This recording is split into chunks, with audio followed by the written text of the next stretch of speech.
And this, remember, this was a quilt that was in the Cricut design space. I cut it completely out on this Cricut maker. I wanted to show you, so here's the Cricut maker right here. We are going to not necessarily use the Cricut maker tonight. What I'm going to do tonight is I'm going to teach you guys how to sew this tribal block right here. And it has lots of triangles, and I'd love to see any tips that you guys have for sewing or quilting with triangles and things like that. And also, you know, finishing your quilts. So I'm going to go ahead and set the Cricut maker aside because that is something that we don't need right now. I'm going to show you a little bit more of the quilt right now. And I went ahead and quilted it with the recommendations that you guys gave me online last night. Someone suggested that I just quilt all of the white areas, and that is what I did. And most everybody was recommending that I use the lighter of these two fabrics for, excuse me, the darker of these two fabrics for the backing fabric right here. But I went ahead and I used the lighter one. So let me show you what it turned out, and I want to tell you why I used the lighter one, because I really did want to only quilt in the white area of the quilt. Okay, so in order to select the thread then, if I had a really dark green on there, I would have had to quilt the top with a dark green thread. So instead, what I quilted this with was this thread right here.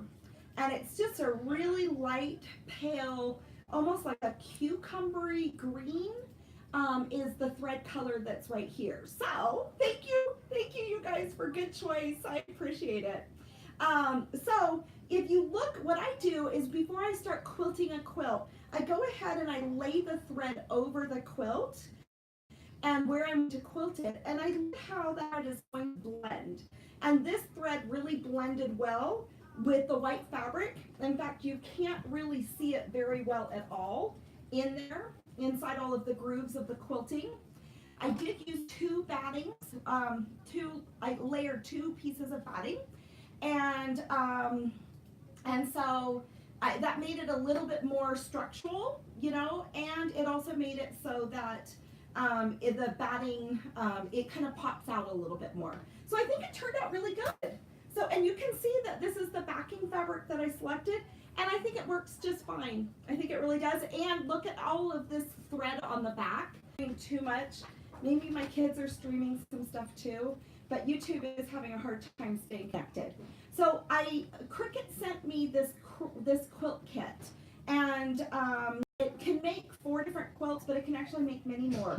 And remember, we went into Design Space, which I can show you on my iPad, and we selected the tribal throw. And so that's the quilt that I made.